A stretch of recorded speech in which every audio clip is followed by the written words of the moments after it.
Hello everyone. Micro finance industry से चार place पे आज हम डिस्कशन करेंगे। अरमान फाइनेंशियल, स्पन्ना स्फूर्ति, Muthoot micro finance and CA ग्रामीण। सीए ग्रामीण का फर्स्ट क्वार्टर का बिजनेस अपडेट आया है Q1 ऑफ FY26। इनका हमने Q4 में जो रिजल्ट है, कॉन कॉल है, वो काफी डिटेल में डिस्कस किया था एंड समझा था कि FY26 में इनका कैसा आउटलुक लग रहा है। अब उस पर कैसा एग्जीक्यूशन रहा है कंपनी का फर्स्ट क्वार्टर में वो देखेंगे एंड आगे का कैसा डायरेक्शन लग रहा है, ये सारी चीजें डिस्कस करेंगे। बाकी की जो तीन प्लेयर्स हैं माइक्रो फाइनेंस में, इनका एज ऑफ Q4 किस तरीके का मैनेजमेंट का कॉन कॉल रहा, क्या कमेंट्री रहा एंड उसके बेसिस पे हर एक इंडिविजुअल स्टॉक में कैसी अपॉर्चुनिटी लग रही है, री रेटिंग का कैसा स्कोप है, बिजनेस के फंडामेंटल्स किस डायरेक्शन में जा रहे हैं and overall micro finance space में कहां पे बेटर अपॉर्चुनिटीज लग रही है, ये सारी चीजें डिस्कस करेंगे। शॉर्ट शॉर्ट डिस्कशन रहेगा हर एक बिजनेस के ऊपर। स्पन्ना स्फूर्ति से स्टार्ट करते हैं। सबसे पहले स्पन्ना स्फूर्ति का अगर आप लोन बुक देखोगे ना, तो ये पूरा माइक्रो फाइनेंस के अंदर ही है। 100% कंपनी माइक्रो फाइनेंस के अंदर लोन बुक देती है। FY25 I mean we know हर एक प्लेयर का काफी खराब गया है, पूरी इंडस्ट्री का काफी खराब गया है माइक्रो फाइनेंस की अगर हम बात करें। और स्पन्ना स्फूर्ति का अगर आप AUM देखोगे, लोन बुक का साइज, सो वो 43% से डी ग्रो हुआ है। डी ग्रोथ हुआ है 43% का। जनरली हम बिजनेसेस की बात करते हैं कि 20% का ग्रोथ है, 25-30% का ग्रोथ है। इस कंपनी का लोन बुक 43% से डी ग्रो हुआ है FY25 में। तो सर्कमस्टांसेस ही इस तरीके से थे कि कंपनी को काफी सारा राइट ऑफ करना पड़ा। बहुत सारा जो इनका बुक है वो NPA में कन्वर्ट हो गया। तो बहुत चैलेंजिंग था FY25। लॉस भी काफी ज्यादा रिपोर्ट करा स्पन्ना स्फूर्ति ने। इस बिजनेस का एक तो मतलब सिक्लिकल इंडस्ट्री तो है ही, तो एक दो साल के बाद साइकिल खराब होता है तो बिजनेस खराब होता है, ये तो नॉर्मल चीज है, हर एक प्लेयर के साथ में होता है।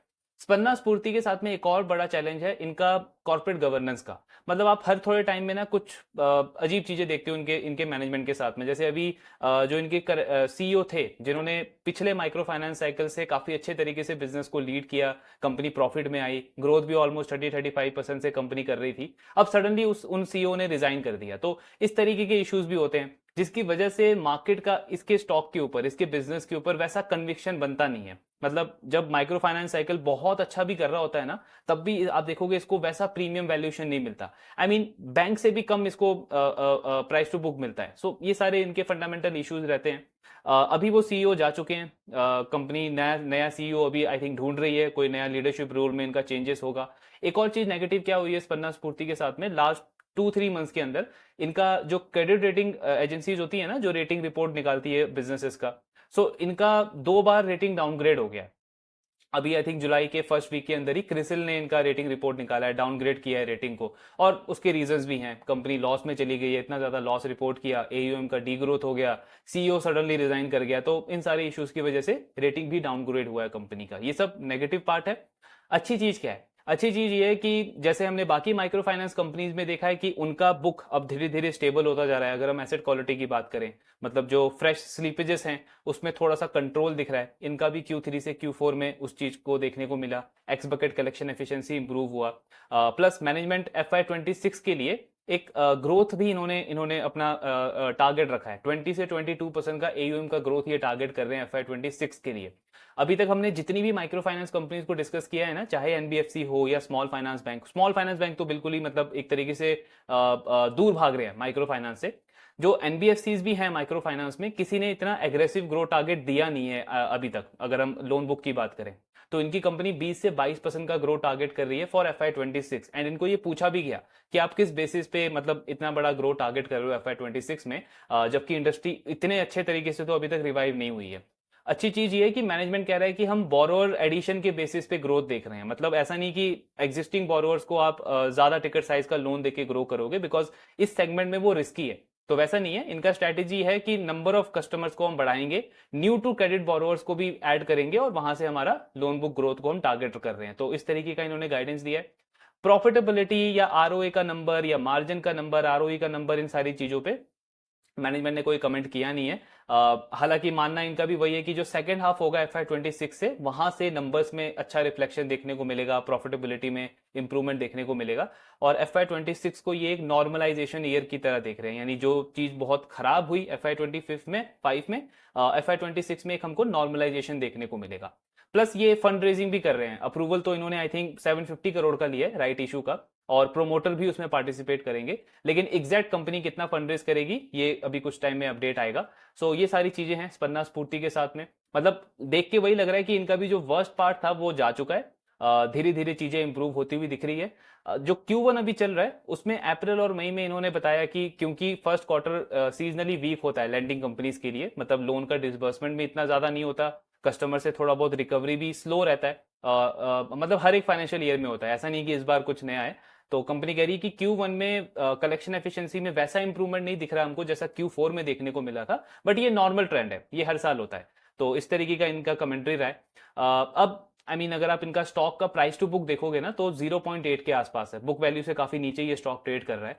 सो अगर चीजें वैसी मतलब प्ले आउट होती है जैसा इनका कमेंट्री है, जैसा इनका गाइडेंस है, और इंडस्ट्री भी हमको जैसी दिख रही है एक इंप्रूवमेंट वाले ट्रेंड की तरफ आगे धीरे धीरे बढ़ रही है, तो ऑफ कोर्स इनका री रेटिंग का चांस तो है, प्राइस टू बुक इनका री रेट हो सकता है। लेकिन साथ में वो रिस्क भी हमको देख करके चलना है कि ये बिजनेस टाइम टू टाइम ना एक एक शॉक देता है मार्केट को, इन्वेस्टर्स को, इसलिए इसको वैसा बहुत ज्यादा वैल्यूएशन मिलता भी नहीं है मार्केट की तरफ से। तो वो चीज भी हमको देखना है, but of course book value से काफी नीचे है। तो अगर साइकिल टर्न करता है और जैसा ये बता रहे हैं वैसा अगर ये एग्जीक्यूट कर पाते हैं तो एक अच्छा री रेटिंग देखने को मिल सकता है इनके स्टॉक में। रिस्क रिवॉर्ड के पॉइंट ऑफ व्यू से ये चीज, ये डील अभी ठीक लगती है, मतलब इतना वर्स्ट डील लगता नहीं है स्पन्ना स्फूर्ति के अंदर। But of course staggered approach रखना है अगर हम माइक्रो फाइनेंस में किसी भी प्लेयर की तरफ देखें तो ये सारा अपडेट था स्पन्ना स्फूर्ति का। अब फोकस करते हैं दूसरे प्लेयर की तरफ, मुथूट माइक्रो फाइनेंस। तो मुथूट माइक्रो फाइनेंस का लोन बुक अगर आप देखोगे तो 95% जो लोन है ये माइक्रो फाइनेंस में देते हैं। बाकी का जो 5% है उसमें ये हाउसिंग लोन देते हैं, गोल्ड लोन देते हैं, आपका टू व्हीलर लोन देते हैं। बाकी का 5% में ये इनका प्रोडक्ट रहता है। स्ट्रॉन्ग पॉइंट क्या है मुथूट माइक्रो फाइनेंस का, कि इनका पेरेंट जो है वो काफी स्ट्रांग है, मतलब जो प्रोमोटर ग्रुप है मुथूट ग्रुप काफी स्ट्रांग ग्रुप है, बहुत लंबे टाइम से फाइनेंशियल इंडस्ट्री के अंदर है और ट्रैक रिकॉर्ड काफी अच्छा रहा है, कंसिस्टेंट रहा है, ग्रोथ काफी अच्छी रही है ओवर द ईयर्स। तो ये एक स्ट्रॉन्ग पॉइंट है इनके पास में। दूसरा, मुथूट माइक्रो फाइनेंस का एक इन्होंने मीडियम टर्म विजन शेयर किया है, मतलब इनका मानना है कि एग्जैक्ट इन्होंने टाइमलाइन नहीं दिया कि 3 साल में, 5 साल में, 7 साल में, लेकिन उस डायरेक्शन की तरफ ये बढ़ रहे हैं धीरे धीरे कि कुछ सालों बाद ना इनका जो लोन बुक है वो 75% माइक्रो फाइनेंस का होगा और 25% जो आपके सिक्योर्ड प्रोडक्ट्स हैं उसमें home loan, gold loan, two wheeler loan, ये सारे इंक्लूड करके 25% वो होगा, 75% माइक्रो फाइनेंस होगा। तो लोन मिक्स ये चेंज करने को देख रहे हैं। और फिर कुछ टाइम के बाद और जो इवेंचुअली ये लोन मिक्स टारगेट कर रहे हैं वो 60-40 का कर रहे हैं, मतलब 60% आपका माइक्रो फाइनेंस, 40% आपका जो ये सिक्योर प्रोडक्ट्स है उसकी तरफ कंपनी का फोकस रहेगा। लेकिन ये मीडियम टर्म का गाइडेंस है, ऐसा नहीं है कि एक ही क्वार्टर के बाद ये 95 से 70-80 होने वाला है। तो ये जो माइक्रो फाइनेंस का साइकिल चल रहा है, जब ये साइकिल टर्न अप करेगा उसमें मुथूट को पूरा एडवांटेज मिलेगा माइक्रो फाइनेंस का, मतलब इनके यील्ड बढ़ेंगे, सॉरी इनका निम बढ़ेगा, नेट इंटरेस्ट इनकम में ग्रोथ आएगा, पीपीओपी ग्रो करेगा, जब प्रोविजन वापस लेगी कंपनी तो पैट में अच्छा ग्रोथ दिखेगा। तो इस साइकिल का तो पूरा एडवांटेज मिलेगा मुथूट माइक्रो फाइनेंस को। सो ये चीज अच्छी है। इनका प्रॉफिट, मतलब प्रॉफिट इन्होंने भी रिपोर्ट नहीं किया, काफी ज्यादा प्रोविजनिंग इन्होंने करी। पहले इनका गाइडेंस था क्रेडिट कॉस्ट का 7 से 7.5% का, लेकिन बाद में इन्होंने कुछ एक्स्ट्रा प्रोविजनिंग करा, कंटीजेंट प्रोविजनिंग वगैरह बढ़ाया, तो इनका 9.5 के आसपास का क्रेडिट कॉस्ट आया FY25 के अंदर। अब लोन बुक का ग्रोथ इनका 1.5% के आसपास था, मतलब वीक ही गया इनका भी FY25। लेकिन FY26 के लिए इनकी मैनेजमेंट 5 से 10% का ग्रोथ टारगेट कर रही है। अब इसको अगर आप स्पन्ना से कंपेयर करोगे तो बिल्कुल बहुत वीक गाइडेंस लगता है ये, लेकिन मैनेजमेंट ने साथ में ये भी बोला है कि ये गाइडेंस हमारा काफी कंजर्वेटिव है और हमारा पूरा एफर्ट रहेगा कि इस गाइडेंस से काफी अच्छा परफॉर्म करे। लेकिन उस पर क्लैरिटी तो तभी आएगा ना जैसे जैसे फाइनेंशियल ईयर प्रोग्रेस करेगा, Q1 जाएगा, Q2 जाएगा, तब आप थोड़ा कॉन्फिडेंट फील करोगे कि मैं 10% की जगह 15% पे ग्रो कर सकता हूं। लेकिन अभी इनिशियली कंपनी ने 5 से 10% का लोन बुक का ग्रोथ का गाइडेंस दिया है। आरओए इनका 4% से भी ज्यादा था इनफैक्ट FY24 के अंदर। FY25 में कंपनी का आरओए नेगेटिव हो गया, आरओई भी नेगेटिव हो गया क्योंकि लॉस में चली गई कंपनी। अब FY26 के लिए आरओए ये 2% का टारगेट कर रहे हैं, तो ये भी एक काफी पॉजिटिव गाइडेंस दिया है इन्होंने। इसका मतलब प्रॉफिटेबिलिटी में अच्छा इंप्रूवमेंट ये एक्सपेक्ट कर रहे हैं। आरओई में कंपनी 8 to 10% का आरओई का टारगेट कर रही है फॉर FY26, यानी आरओई हो जाएगा 8 से 10%, आरओई हो जाएगा 2%। और FY27 में यानी नेक्स्ट फाइनेंशियल ईयर में कंपनी आरओए 4% का टारगेट कर रही है और आरओई 18 से 20% का, मतलब आरओई दोनों डबल होने का ये टारगेट कर रहे हैं फॉर FY27। मतलब जो बड़ा ग्रोथ आएगा कंपनी के लोन बुक में और प्रॉफिटेबिलिटी में वो FY27 में आएगा, ऐसा मैनेजमेंट का कहना है। लेकिन स्टॉक मार्केट जो है वो डिस्काउंट कर लेता है फ्यूचर को पहले ही, तो जैसे इनका ग्रोथ आना स्टार्ट होगा तो ये जो आरओए और आरओई में जो रिफ्लेक्शन हमको दिखेगा 18-20% का, मार्केट उसको पहले ही डिस्काउंट कर देगा।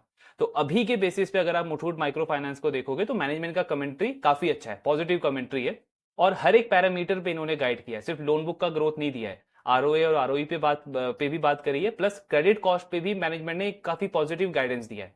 FY25 का क्रेडिट कॉस्ट का गाइडेंस था इनका 9% का, सॉरी गाइडेंस बोल रहा हूं मैं, एग्जैक्ट नंबर था क्रेडिट कॉस्ट का 9% का। FY26 में ये 4 से 6% का क्रेडिट कॉस्ट टारगेट कर रहे हैं, मतलब ऑलमोस्ट 50% का इंप्रूवमेंट कंपनी देख रही है अपने क्रेडिट कॉस्ट के अंदर। तो क्रेडिट कॉस्ट जब मेरा इंप्रूव होगा, ऑटोमेटिकली मेरा प्रॉफिटेबिलिटी बढ़ेगा, आरओई का नंबर बढ़ेगा और आरओई में भी इंप्रूवमेंट देखने को मिलेगा। और ग्रोथ गाइडेंस तो उन्होंने पहले ही बता दिया कि 5 से 10% है, लेकिन इसको हम बीट करने को देखेंगे। तो ये सारा अपडेट है मुथूट माइक्रो फाइनेंस का। ये कंपनी एक और चीज क्या कर रही है, डिजिटली काफी ज्यादा फोकस कर रही है। इनका ऐप है मुथूट माइक्रो फाइनेंस का, जिसको 18 लाख से ज्यादा डाउनलोड हो चुका है। और कंपनी का कहना है कि आने वाले टाइम में हमारा टारगेट है कि कस्टमर को जो लोन डिसबर्स करते हैं, जो रिकवरी करते हैं, इसको भी हम कुछ हद तक डिजिटली कर पाए, सो दैट हमारा जो ऑपरेशनल एक्सपेंस है उसको हम कम कर पाएंगे, तो हमारा प्रॉफिटेबिलिटी और बढ़ेगा। ये सारी चीजें भी कंपनी कर रही है। सो ओवरऑल अगर आप मुथूट का अपडेट देखोगे एज ऑफ FY25, तो हाँ, फाइनेंशियल ईयर गया काफी खराब, लेकिन FY26 के लिए काफी स्टेबल अपडेट इन्होंने दिया है।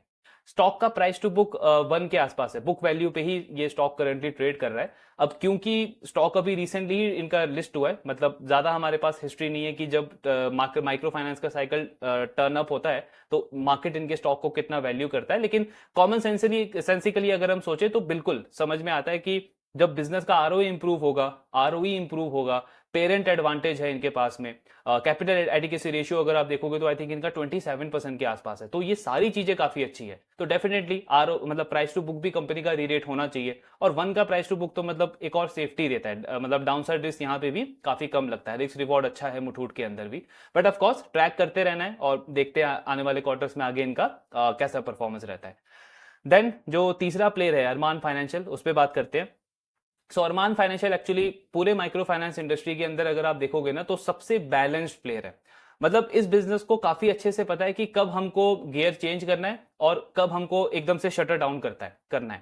ये कंपनी क्या करती है, इनकी मैनेजमेंट क्या करती है कि जब भी माइक्रो फाइनेंस इंडस्ट्री में इस तरीके की चीजें होती है ना कि मतलब आपका एनपीए बढ़ रहा है, अनसर्टेनिटी बढ़ गई है, ये एकदम से शटर डाउन कर देते हैं, मतलब लोन देते ही नहीं है, डिसबर्समेंट बिल्कुल एकदम से बंद कर देती है। इनका एक माइक्रो फाइनेंस की सब्सिडरी है, नमरा फाइनेंस उसका नाम है। तो इसका लोन बुक अगर आप देखोगे तो 23% से डी ग्रो हुआ है, इनका भी लोन बुक डिक्लाइन हुआ है FY25 के अंदर। इसके साथ में कंपनी एमएसएमई और 2 व्हीलर का भी लोन देती है, बट वो काफी छोटा बुक है और उसमें ग्रोथ अच्छी है, 20-25% से वो बुक ग्रो किया है, क्योंकि उसमें एनपीए वगैरह का कोई प्रॉब्लम नहीं है कंपनी के लिए, तो वो बुक अच्छा कर रहा है। बट जो मेन माइक्रो फाइनेंस का बुक है उसका 23% का डिक्लाइन आया FY25 के अंदर। अब अरमान ने फिर से ये वाला जो माइक्रो फाइनेंस का साइकिल है ना, मतलब अपने ट्रैक रिकॉर्ड को इन्होंने मेंटेन रखा है। इस साइकिल में भी कंपनी ने फुल ईयर बेसिस पे लॉस रिपोर्ट नहीं किया है। तो एक्चुअली में अरमान को अगर आप देखोगे, कितने सारे माइक्रो फाइनेंस के साइकिल्स आए, आपका कोविड आया, डीमोनेटाइजेशन आया, जीएसटी आया, और भी उससे पहले कितने सारे क्राइसिस आए, ये वाला भी अभी क्राइसिस आया है, लेकिन हर एक क्राइसिस को सक्सेसफुली इन्होंने फेस किया है। और अनलाइक जो बाकी माइक्रो फाइनेंस कंपनीज हैं जो एकदम से लॉस में चली जाती है, फुल ईयर बेसिस पे अरमान ने इस साल में भी लॉस रिपोर्ट नहीं किया। एक तो अरमान ऐसा प्लेयर है, दूसरा सीए ग्रामीण वो भी ऐसा प्लेयर है जो आपको दिखेगा क्रॉस साइकिल आरओई को काफी अच्छे से पकड़ के रखता है, आरओई ज्यादा उसका नीचे नहीं जाता, मतलब फुल ईयर बेसिस पे वो कंपनी भी काफी अच्छा करती है। यही रीजन है कि ऐसे टाइम में भी आप देख रहे हो अरमान का जो प्राइस टू बुक है वो 2 से भी ज्यादा है, मतलब इसका स्टॉक का price to book I think 2.1 या 2.2 के आसपास है। कई सारे ऐसे बैंक्स हैं जो 20-25% पे अपने लोन बुक को ग्रो कर रहे हैं, लेकिन उनका प्राइस टू बुक 2 से बहुत कम है, 1-1.5 पे उनका स्टॉक पड़ा हुआ है।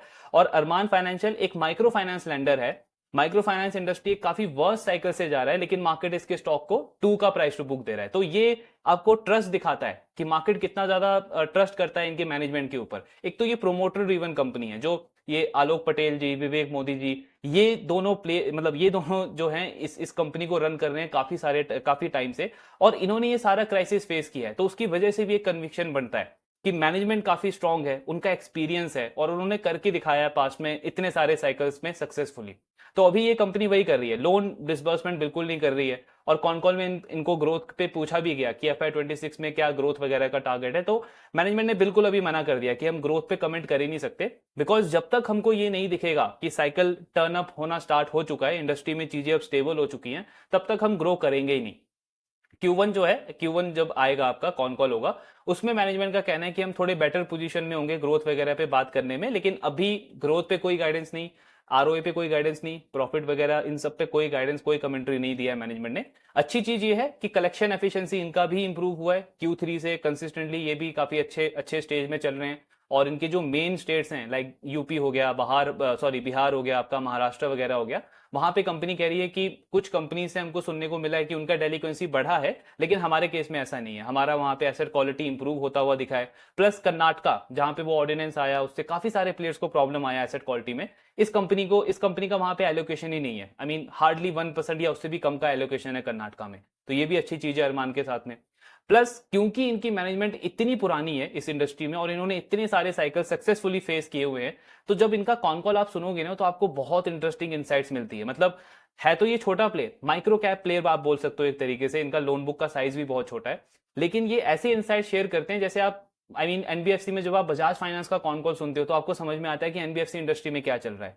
बैंकिंग में जब आप एचडीएफसी बैंक, आईसीआईसीआई बैंक के मैनेजमेंट को सुनते हो तो आपको समझ में आता है कि बैंकिंग इंडस्ट्री में क्या हो रहा है। ये माइक्रो फाइनेंस इंडस्ट्री में बहुत छोटा प्लेयर है, लेकिन इनकी मैनेजमेंट काफी इंटरेस्टिंग इनसाइट शेयर करती है पूरे इंडस्ट्री पे। जैसे जब हम इनको ट्रैक करते थे, जब साइकिल बहुत अच्छा चल रहा था, कॉन कॉल इनका कंसिस्टेंटली डिस्कस करते थे, उस टाइम पे ही इनकी मैनेजमेंट ने इस चीज को बताया था कि मीडियम टर्म में ये जो जेएलजी वाला मॉडल है ना, ग्रुप लोन वाला, ये हमको आउटडेटेड होता हुआ दिख रहा है। मतलब इनका ऐसा मानना था, इन्होंने गाइडेंस नहीं दिया था, लेकिन इनका मानना था कि नेक्स्ट 5-7 ईयर्स के बाद में जो इंडिविजुअल लोन है वो ज्यादा चलेगा माइक्रो फाइनेंस इंडस्ट्री में, और ये जो ग्रुप लेंडिंग होती है ये एक तरीके से आउटडेटेड हो जाएगा। क्योंकि जो बोरोअर है वो आज के टाइम पे जाता है, वो आज के टाइम पे चाहता है कि मुझे इंडिविजुअल लेवल पे ट्रीट किया जाए, रादर देन कि मैं, मतलब वो जो वीकली मीटिंग होता है, फोर्टनाइटली मीटिंग होता है, उसमें मुझे अननेसेसरी एक तरीके से प्रेजेंस होना होता है, ये सारी चीजें अवॉइड करना चाहता है बोरोअर। सबको अपने अकॉर्डिंग, अपने नीड के अकॉर्डिंग टिकट साइज चाहिए, लोन चाहिए, ईल्ड प्रेफरेंस है सबका अलग अलग, तो उस तरीके का ट्रेंड है इंडस्ट्री में। और इनका अभी भी यही मानना है कि मीडियम टर्म के अंदर ये जो ट्रेंड है वो चेंज हो जाएगा, आपका इंडिविजुअल लैंडिंग जो है वो ज्यादा चलेगी आगे चल के। प्लस एक और चीज अरमान फाइनेंशियल क्या कर रहा है आज के टाइम पे, इनका मानना है कि ये जो स्ट्रेस है इंडस्ट्री के अंदर, ऑफ कोर्स जो एमफिन जो रेगुलेटरी बॉडी है, उन्होंने कुछ गार्ड रेल्स निकाले हैं कि जिनका मैक्सिमम 4 बोरोअर से जिन्होंने लोन लिया हुआ है, 4 लेंडर से लोन लिया हुआ है, उसको और आप लोन नहीं दोगे, इस तरीके के उन्होंने गार्ड रेल्स वगैरह निकाले हैं। लेकिन ये अपने इंडिविजुअल लेवल पे भी काफी सारी चीजें ट्राई कर रही है। जैसे इनका मानना है कि अगर आप जो लोन ऑफिसर है और जो क्रेडिट अप्रूवर है, इन दोनों को अगर आप अलग कर दोगे ना, सेपरेट कर दोगे, तो आपका एसेट क्वालिटी का परफॉर्मेंस और अच्छा हो जाएगा। और इन्होंने ये अप्लाई करना स्टार्ट कर दिया है। सो पहले क्या होता था कि इनका जो लोन ऑफिसर है वो मतलब इन्वॉल्व होता था क्रेडिट अप्रूवल के अंदर भी, कि कस्टमर का एसेट क्वालिटी ट्रैक रिकॉर्ड कैसा है, कितनी इनकम है, कितने बोरोवर से उन्होंने लोन लिया हुआ है। लेकिन इनका मानना है कि वहां पे ना कॉन्फ्लिक्ट ऑफ इंटरेस्ट आ जाता है, क्योंकि लोन ऑफिसर एक सेल्स पर्सन है, उसके ऊपर टारगेट होता है सेल्स को अचीव करने का। तो अब इन्होंने ये आइडेंटिफाई किया है कि हम इन दोनों चीजों को बिल्कुल डिफरेंट कर देंगे। मतलब लोन ऑफिसर का काम सिर्फ लीड लाना होगा, फिर जैसे हाउसिंग फाइनेंस इंडस्ट्री में होता है या फिर मॉर्गेज इंडस्ट्री में होता है कि क्रेडिट अप्रूवल टीम अलग होती है, वो क्रेडिट अंडरराइटिंग करती है, बोरोवर का पूरा ट्रैक रिकॉर्ड देखती है, तो वो टीम अलग होगी। अब इससे क्या होगा, इससे आपका ब्रांच का जो एक्सपेंस है वो बढ़ जाएगा, क्योंकि आपको नई टीम बिल्ड करनी पड़ेगी, उनको ट्रेनिंग देना पड़ेगा, नए एम्प्लॉयज ऐड होंगे, तो ऑफकोर्स आपका एक्सपेंस वगैरह बढ़ जाएगा। सो मैनेजमेंट का कहना है कि हमारा जो ओपेक्स है, ऑपरेशनल एक्सपेंसेस जो हैं, वो 1% से इंक्रीज हो जाएगा, लेकिन इसकी वजह से हमारा जो क्रेडिट कॉस्ट है उसमें हमको इंप्रूवमेंट देखने को मिलेगा। इनफैक्ट इन्होंने इनका मानना है कि जो अर्ली डेलिक्वेंसी होती है ना, उसमें 3 टाइम डिफरेंस इंप्रूवमेंट हमको देखने को मिलेगा। अर्ली डेलिक्वेंसी का मतलब क्या हुआ, फॉर एग्जांपल मैं अप्रैल में मैंने जिन बोरोवर को लोन दिया है, सो लेट्स से आज के टाइम पे जब मैं ये फॉर्मूला मतलब फॉलो कर रहा हूं कि लोन ऑफिसर और क्रेडिट अप्रूवर जो टीम है वो एक ही है, एक ही पर्सन जो है वो लोन भी अप्रूव कर रहा है और लीड भी लेकर के आ रहा है, तो उसमें मेरा अप्रैल में जो बोरोवर है उसमें फॉर एग्जांपल मेरा सितंबर में वो बोरोवर जो है वो डिफॉल्ट कर जाता है। लेकिन जब मैं इन दोनों टीमों को सेपरेट कर दूंगा ना, तो इसमें 3 टाइम डिफरेंस देखने को मिलेगा। मतलब जो अर्ली डेल्यूकेंसी का नंबर है वो मेरा 3 टाइम ज्यादा बेटर हो जाएगा, इंप्रूव हो जाएगा। तो इस तरीके की चीजें इन्होंने शेयर करी है और ये सारी चीजें फॉलो कर रहे हैं। मतलब इनका कहना है कि ऑपरेशन एक्सपेंस जरूर बढ़ जाएगा, लेकिन क्योंकि मेरा क्रेडिट कॉस्ट इंप्रूव हो जाएगा इससे, तो जो बॉटम लाइन है उसमें मुझे नेट नेट बेनिफिट ही देखने को मिलेगा मीडियम टू लॉन्ग टर्म के अंदर। सो ये सारा कमेंट्री था अरमान फाइनेंशियल की मैनेजमेंट की तरफ से। इनका मतलब गाइडेंस वगैरह इन्होंने दिया नहीं है। अब स्टॉक का अगर आप देखोगे प्राइस टू बुक अभी तो 2.15 के आसपास चल रहा है। मतलब एक काफी बड़ा पार्ट री रेटिंग का ऑलरेडी हो चुका है। 1 का प्राइस टू बुक था, अभी 2 के आसपास चल रहा है। बट जब पीक साइकिल होता है माइक्रो फाइनेंस इंडस्ट्री का, तब इनका प्राइस टू बुक 5, 6, 7 तक भी जाता है। तो स्कोप अभी भी बहुत है। और क्योंकि इनका लोन बुक का साइज बहुत छोटा है, 3-4 हजार करोड़ का लोन बुक है, और अगर मतलब वही जो हमने बात करी स्टार्टिंग में कि इनको गियर चेंज करना बहुत अच्छे से आता है, तो जब ये साइकिल चेंज होगा ना, तो आप देखोगे अरमान फाइनेंशियल सबसे फास्ट पेस पे ग्रो करेगा। अभी तो इन्होंने बिल्कुल शटर डाउन कर दिया है, लोन दे ही नहीं रहे हैं। लेकिन जब इनको दिखेगा कि अपॉर्चुनिटी है, उस टाइम पे ये कंपनी 50, 60, इवन 70% से भी अपने एयूएम को ग्रो करने का कैपेबिलिटी रखती है। तो ये चीज मतलब बैलेंस करना इनको बहुत अच्छे से आता है। इनको पता है कि जब हमको ग्रोथ दिखाना है तो कितने फास्ट पेस पे हमको लोन बुक पे को ग्रो करना है। वहां पे री रेटिंग भी उस तरीके से होता है इसके स्टॉक में। यही रीजन है कि मार्केट अभी भी काफी डिसेंट वैल्यूएशन दे रहा है इसके स्टॉक को। तो स्कोप है, मतलब इसका री रेटिंग काफी अच्छे से हो सकता है, कंसिडरिंग ये सारी चीजें अगर सही डायरेक्शन में चलती है इंडस्ट्री के अंदर। देन लास्टली आपका जो फोर्थ प्लेयर है सीए ग्रामीण, इसका हमने Q4 का रिजल्ट वगैरह तो डिस्कस किया था। अब इनका बिजनेस अपडेट आया है Q1 का, सो इसको एक बार डिस्कस कर लेते हैं। तो एक तो इनका अगर आप ग्रॉस लोन बुक देखोगे, सो क्वार्टर ऑन क्वार्टर इसमें ग्रोथ देखने को मिला है। 3.3%, 3.1% के आसपास का ग्रोथ है कंपनी के लोन बुक के अंदर।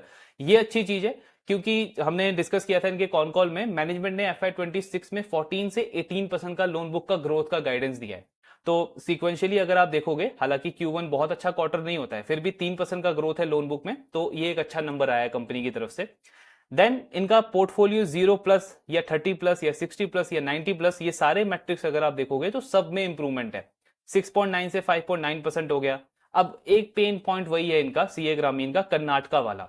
इस कंपनी का ऑलमोस्ट 30% जो लोन बुक है वो कर्नाटका के अंदर है, और कर्नाटका में जो ऑर्डिनेंस आया है गवर्नमेंट की तरफ से, इनको कंसिस्टेंटली वो हिट कर रहा है। इस क्वार्टर में भी आप देखोगे तो कर्नाटका का जो 0+ है वो इंक्रीज हो गया 8.7% से 9.2, 90+ 2.4% से 5.1%। सो कर्नाटका वाला जो ऑर्डिनेंस है वो एक तरीके से इनके प्रोग्रेस को थोड़ा सा डिले कर रहा है। अदरवाइज आप बाकी जितने भी स्टेट देखोगे, चाहे महाराष्ट्र हो, तमिलनाडु हो, MP हो, बिहार हो या अदर स्टेट्स हो, सब में इंप्रूवमेंट है। 0+, 90+, सब में इंप्रूवमेंट दिख रहा है। ये 15+ का भी अगर आप डेटा देखोगे, हर एक स्टेट का मंथ वाइज सब में इंप्रूवमेंट देखने को मिल रहा है।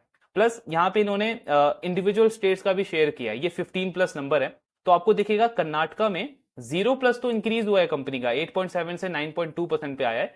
लेकिन जो 15+ का नंबर है इसमें, सॉरी 0+ तो कंपनी का खराब हुआ है, 8.7 से 9.2% हुआ है। लेकिन जो 15+ नंबर है उसमें इंप्रूवमेंट देखने को मिल रहा है। मतलब आपका ये 1.48% से 1.17 और अब 0.58% पे आ गया है। मतलब ओवरऑल धीरे धीरे कर्नाटका का भी जो इशू है कंपनी के लिए वो रिजॉल्व होता हुआ दिख रहा है। और बाकी सारे स्टेट्स में तो काफी अच्छा परफॉर्मेंस है। बिहार, यूपी स्टेट हो जहां पे काफी ज्यादा ओवर लेवरेजिंग हुई थी, वहां पे भी इंप्रूवमेंट है। महाराष्ट्र है, MP है, तमिलनाडु में भी ऑर्डिनेंस पास हुआ था लास्ट क्वार्टर में, लेकिन जैसे कि हर एक लैंडर ने बोला कि वो हमको इफेक्ट नहीं करेगा, क्योंकि ये जो ऑर्डिनेंस है वो गवर्नमेंट ने एज अ प्रिकॉशनरी वहां पे पास किया है। कर्नाटका में जो ऑर्डिनेंस पास हुआ था वो ग्राउंड लेवल पे ऑलरेडी काफी सारे ऐसे इंसिडेंट देखने को मिले थे गवर्नमेंट को, उसके बाद उन्होंने वो ऑर्डिनेंस पास किया था। तो काफी सारे बोरोवर्स ने लोन देने से एक तरीके से मना कर दिया। मतलब काफी सारा र्यूमर भी वहां पे चला, जिसकी वजह से कंपनी को प्रॉब्लम हुआ। लेकिन तमिलनाडु में ऐसा नहीं हुआ है, तो वहां पे एसेट क्वालिटी वहां पे भी काफी स्टेबल है। सो ओवरऑल अगर आप इनका अपडेट देखोगे तो अच्छा अपडेट है। जो गाइडेंस हमने इनका देखा था कॉन कॉल और Q1 के रिजल्ट में, लगभग उसी डायरेक्शन में कंपनी मूव करते हुए दिख रही है। सीए ग्रामीण के साथ में अगर आप इनका प्राइस टू बुक देखोगे ना स्टॉक का, तो ऑलरेडी 3 के आसपास इनका प्राइस टू बुक चल रहा है। अब कई ऐसी एनबीएफसीज हैं जो 20-25% पे ग्रो कर रही है विद स्ट्रॉन्ग प्रॉफिट्स, लेकिन उनका प्राइस टू बुक अभी 3.5 के बीच में है। सीए ग्रामीण का स्टॉक ऑलरेडी री रेट हो चुका है, 3 के प्राइस टू बुक के आसपास है। तो अगर मैं री रेटिंग के पॉइंट ऑफ व्यू से देखूं तो मतलब ज्यादा मुझे बेटर यहाँ पे स्कोप दिखता नहीं है सीए ग्रामीण के स्टॉक के अंदर, क्योंकि पीक पे प्राइस टू बुक आपका 4 का या 5 का जा सकता है मैक्सिमम, अगर हम पीक पे बात करें। एक माइक्रो फाइनेंस प्लेयर है, ऑलरेडी आपका प्राइस टू बुक 3 के आसपास है। ऑफकोर्स जब प्रॉफिटेबिलिटी में ग्रोथ आएगी तो आपका बुक वैल्यू भी ग्रो करेगा। हालांकि आरओई का गाइडेंस भी इनका अच्छा है FY26 का। FY25 में इनका आरओई था 8%, अभी इस साल ये 12 to 13% का आरओई टारगेट कर रहे हैं। तो प्रॉफिटेबिलिटी में स्ट्रॉन्ग मतलब गाइडेंस है इस कंपनी का भी। लेकिन अगेन 3 का प्राइस टू बुक ऑलरेडी है, अब यहां से कितना री रेटिंग होगा, कितना स्कोप है, मतलब लॉजिकली अगर हम समझे तो ज्यादा मतलब मुझे पर्सनली ऐसा ल्यूक्रेटिव अपॉर्चुनिटी दिखता नहीं है सीए ग्रामीण के स्टॉक के अंदर। ऑफकोर्स इलॉजिकल चीजें होती है स्टॉक प्राइस के अंदर, वो एक अलग चीज है, लेकिन अगर मैं कॉमन सेंसिकली सोचूं तो मुझे बहुत बड़ा स्कोप दिखता नहीं है सीए ग्रामीण के स्टॉक के अंदर। बिजनेस ऑफकोर्स अच्छा कर रहा है, फंडामेंटल्स इंप्रूव होते जा रहे हैं, बट ऐसा लग रहा है कि मार्केट ने कुछ ज्यादा ही पहले से उसको डिस्काउंट कर दिया हुआ है। एक रीजन ये भी हो सकता है कि ये भी एक तो इंडस्ट्री का सबसे बड़ा प्लेयर है और इसका भी सेम ट्रैक रिकॉर्ड है, कभी इतने सालों में फुल ईयर बेसिस पे इसने लॉस रिपोर्ट नहीं किया है। क्रॉस साइकिल आरओई आरओए ये इंडस्ट्री में सबसे बेस्ट है सीए ग्रामीण के, तो मे भी उस वजह से भी प्रीमियम वैल्यूएशन मिलता है। लेकिन एज अ रिटेल इन्वेस्टर मतलब मुझे वैसा री रेटिंग का स्कोप दिखता नहीं है इसके स्टॉक के अंदर। बाकी सारी चीजें ठीक है, बिजनेस का अपडेट काफी अच्छा आया है, और क्योंकि माइक्रो फाइनेंस का लीडर है ये, तो एक तरीके से हमको ट्रेंड भी पता चल रहा है कि सीए ग्रामीण का क्योंकि अपडेट अच्छा आया तो चांसेस हैं बाकी प्लेयर्स भी ठीक ठाक अपडेट रिपोर्ट करेंगे फर्स्ट क्वार्टर के अंदर। सो अब फाइनली एक बार चारों प्लेयर्स को ना कंक्लूजन करते हैं इन चारों का। स्पन्ना स्फूर्ति जो है वो थोड़ा सा हाई रिस्क और हाई रिवॉर्ड वाला प्लेयर लग रहा है। प्राइस टू बुक उसका जरूर 0.8 है, और यहाँ पे मतलब वैसे उसके स्टॉक को बहुत प्रीमियम वैल्यूएशन नहीं मिलता है, 3 का प्राइस टू बुक नहीं जाता उसका। तो अगर आप कंजर्वेटिव एस्टिमेट लोगे और प्राइस टू बुक उसका 1.5 भी जाता है, फिर भी स्टॉक उसका डबल होने का पोटेंशियल लगता है करंट लेवल से। बट ऑफ कोर्स यहाँ पे हमको बहुत ज्यादा ग्रीडी नहीं हो जाना है कि स्टॉक डबल हो सकता है तो एक साथ ही पूरा पैसा डाल दिया, वो बहुत ज्यादा रिस्की है, क्योंकि ये जो जितने भी हम ट्रेंड्स देख रहे हैं ना, ये इनिशियल ट्रेंड्स हैं। अभी ऐसा ऐसा मतलब बिल्कुल ही टर्न अराउंड हुआ नहीं है इस इंडस्ट्री का। Q1 आप देखोगे बहुत सारे स्मॉल फाइनेंस बैंक का जो अपडेट आना स्टार्ट हुआ है, प्लस इन सारी कंपनीज का भी जब रिजल्ट आएगा तो कलेक्शन एफिशिएंसी में वैसा इंप्रूवमेंट नहीं दिखेगा जैसा हमको Q3 से Q4 में दिखा था। उसका रीजन ये है कि Q1 जनरली लैंडिंग इंडस्ट्री के लिए अच्छा नहीं होता है, डिसबर्समेंट भी कम होता है और कई बार कस्टमर थोड़ा बहुत डिफॉल्ट भी करता है, स्पेशली अनसिक्योर्ड लोन के अंदर तो ज्यादा करता है। इनफैक्ट अगर आप लास्ट ईयर देखोगे ना तो Q1 में ये सारी कंपनीज तो एक्सेप्ट भी नहीं कर रही थी, बहुत सारी कंपनीज एक्सेप्ट ही नहीं कर रही थी माइक्रो फाइनेंस में कि सिस्टम में कोई प्रॉब्लम है। वो तो Q2 में जब एकदम से क्या बोलते हैं उसको, बबल बर्स्ट हुआ या सबके बहुत खराब नंबर्स हो गए, तब फाइनली इंडस्ट्री ने एक्सेप्ट किया कि हाँ माइक्रो फाइनेंस साइकिल फाइनली अब बुरे फेस में जा चुका है। तो Q1 आप देखोगे सीजनली वीक ही रहता है। आप ज्यादातर कंपनीज का देखोगे कि बिजनेस अपडेट उतना अच्छा नहीं आया, कलेक्शन एफिशिएंसी का नंबर उतना इंप्रूव नहीं हुआ जितना Q4 में हुआ इन कंपैरिजन टू Q3। तो यहाँ पे ना थोड़ा कॉशियसली प्ले करना ज्यादा इंपॉर्टेंट है। मतलब ऐसा नहीं कि हमने अपसाइड एक बार देख लिया कि पीक के ऊपर ये स्टॉक इतना जाता है तो अभी भी इसका हाई इतना जा सकता है और उसके बेसिस पे हमने एक्सट्रीम एलोकेशन कर दिया। स्टैगर्ड अप्रोच ही सबसे बेस्ट है, यहाँ पे रिस्क रिवॉर्ड मैनेज करके चलना है। उसमें स्पन्ना स्फूर्ति को अगर आप देखोगे तो रिस्क रिवॉर्ड यहां से करंट लेवल से ठीक लगता है, लेकिन ऑफ कोर्स अप्रोच स्टैगर्ड होना चाहिए यहाँ पे, बाकी इनका ट्रैकिंग कंटिन्यू रखना है। दूसरा मुथूट माइक्रो फाइनेंस, ये स्टेबल प्लेयर है, प्राइस टू बुक बिल्कुल 1 है, बुक वैल्यू पे स्टॉक ट्रेड कर रहा है, गाइडेंस कंपनी से अच्छा आया है, प्रॉफिटेबिलिटी में भी गाइडेंस अच्छा है, कुछ कुछ चीजों पे क्लैरिटी अच्छा दिया है मैनेजमेंट ने, और अगर एग्जीक्यूट होता है तो इनका भी अगेन पोटेंशियल है कि प्राइस टू बुक बहुत आराम से 2.5 तक तो जा ही सकता है। आरओई अगर 18-20% है तो उसका मतलब आपका लोन बुक तो ग्रो करेगा, सॉरी इस साल 8 से 10% का गाइडेंस है, तो मतलब आपका लोन बुक ग्रो करेगा, प्रॉफिट ग्रो करेगा, तो बहुत आराम से री रेटिंग का चांस है। तो मुथूट माइक्रो फाइनेंस भी एक डिसेंट प्ले लगता है। अरमान फाइनेंशियल ऑफ कोर्स जो इनका ट्रैक रिकॉर्ड है इनकी मैनेजमेंट का, इसके बिजनेस का, वो मुझे पर्सनली काफी स्ट्रॉन्ग कन्विक्शन देता है इस बिजनेस के ऊपर। इवन दो इनकी मैनेजमेंट ने कोई गाइडेंस नहीं दिया है FY26 में अभी ये क्या ग्रोथ देख रहे हैं, क्या आरओए रहने वाला है, बट स्टिल जो इनका ट्रैक रिकॉर्ड है और जो कंसिस्टेंटली इन्होंने इतने साइकिल्स देखे हैं इस इंडस्ट्री के अंदर, सक्सेसफुली उसको फेस किया है, सो वो एक कन्विक्शन देता है कि ये कंपनी फिर से कर सकती है। और वही जो हमने अभी इनके डिस्कस किया कि जैसे साइकिल चेंज होगा ना, इनको पता है कि कैसे लोन बुक की ग्रोथ को माइनस से 50% 60% पे लेकर के जाना है, तो वो एक कन्विक्शन देता है अरमान के ऊपर। प्राइस टू बुक हालांकि 2 का है जरूर, लेकिन अगेन जब इनका बुक ग्रो करना स्टार्ट करेगा तो बहुत आराम से प्राइस टू बुक इनका 6-7 तक भी जाता है। अगर हम कंजर्वेटिव भी ले तो 4 का प्राइस टू बुक में भी स्टॉक इसके स्टॉक में भी डबल का पोटेंशियल है करंट लेवल से। एंड लास्टली अगर आप सीए ग्रामीण देखोगे तो उनका वही रिस्क रिवॉर्ड इतना फेवरेबल नहीं लगता है, ऑलरेडी प्राइस टू बुक 3 के आसपास है, हालांकि बिजनेस अपडेट अच्छा है, फंडामेंटल्स उनके कंसिस्टेंटली इंप्रूव हो रहे हैं। तो ये सारा प्ले लग रहा है माइक्रो फाइनेंस इंडस्ट्री के अंदर। स्मॉल फाइनेंस बैंक में तो मतलब कोई इंटरेस्ट बनता नहीं है, क्योंकि वो सारे प्लेयर जो हैं वो माइक्रो फाइनेंस से भाग रहे हैं एक तरीके से। एक दो प्लेयर है जो स्टिल थोड़ा बहुत ग्रो करने को देख रहे हैं माइक्रो फाइनेंस बुक को, बाकी सब सिक्योर लोन की तरफ भाग रहे हैं।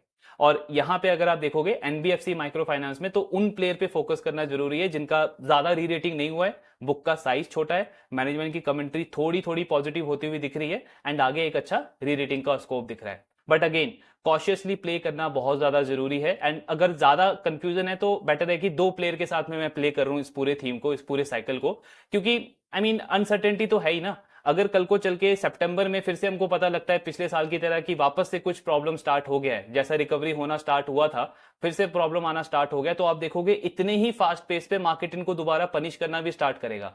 तो ये बिल्कुल वाइज डिसीजन नहीं होगा कि मैं अभी अर्ली इंडिकेशंस के बेसिस पे एक बहुत बड़ा कैपिटल यहां पे स्टक कर लूं, बिकॉज आप सिंपली सोचो, रिटेल इन्वेस्टर का अगर कैपिटल स्टक हो गया ना किसी स्टॉक के अंदर, तो आई मीन आपका ग्रोथ गया। आप कैसे अपने कैपिटल को ग्रो करोगे, कैसे अपना पोर्टफोलियो बनाओगे? तो कैपिटल स्टक होना हम बिल्कुल अफोर्ड नहीं कर सकते यहाँ पे। तो बेटर है इस तरीके की जब साइकिल्स हो तो ग्रीड के बेसिस पे आई मीन बिल्कुल एक्सट्रीम बुलिश नहीं हो जाना है। स्टैगर्ड अप्रोच रखना बहुत जरूरी है इस तरीके के प्ले में, जब हम इस तरीके के थीम में जब हम प्ले करते हैं।